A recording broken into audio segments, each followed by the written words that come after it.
Hello everyone, I'm back.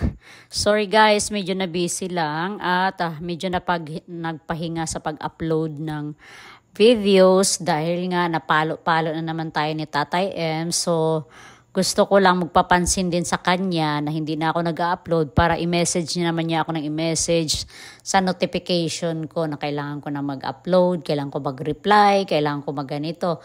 O di ba papansin din? Paano naman kasi, di ba? Kung kailan binigyan ka lahat ng inopen lahat ng monetization mo, saka ka naman palo-palo. So, ayan, magre-rest back ako ngayon, guys, pagkatapos ko nitong videos na to. Ito nga pala, guys, nasa Baguio City to, no? Ayan, pagbaba mo papuntang Malcolm Square. Kanina nasa taas tayo ng footbridge. Nag-videos, nagpapapansin, ayan, para kunyari feeling vlogger. Ayan, so nasa Malcolm Square na tayo, guys. Etong Malcolm Square na to, tambayan to ng mga lokal dito sa Baguio. At maganda din dito kasi maraming activities din na ginagawa dito sa Malcolm Square. Lalo na pag Sunday, ayan.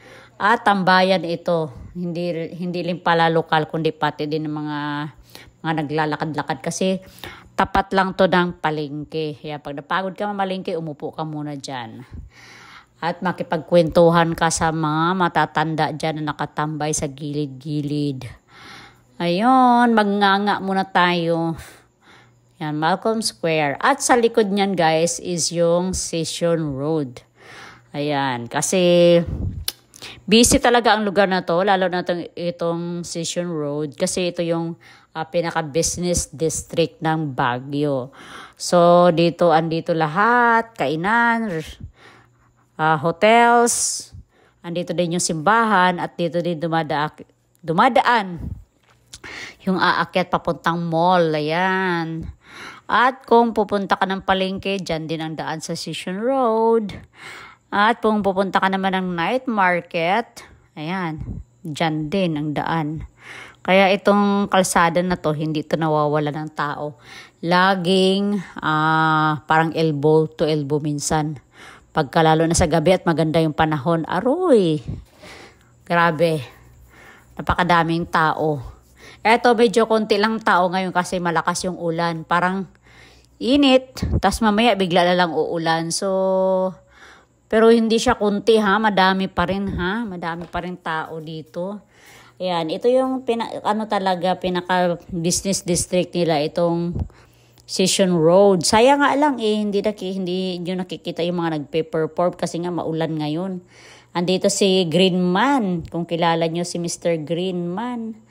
Ayun, sayang nga lang talaga hindi natin makuhanan ngayon kasi nga aywan ko na saan siya. Kunti lang ngayon dahil bigla-bigla kasing bumubuhos yung ulan.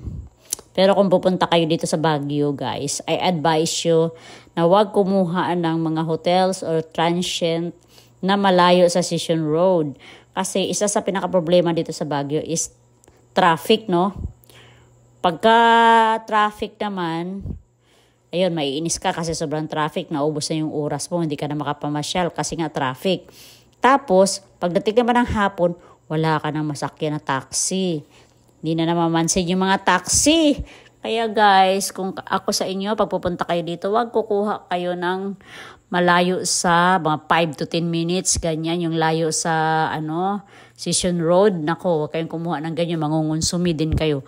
Maubos lang yung oras nyo sa traffic at saka walang masakyan.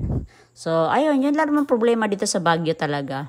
Traffic at saka walang masakyang taxi pagdating ng pag gusto mo nang umuwi.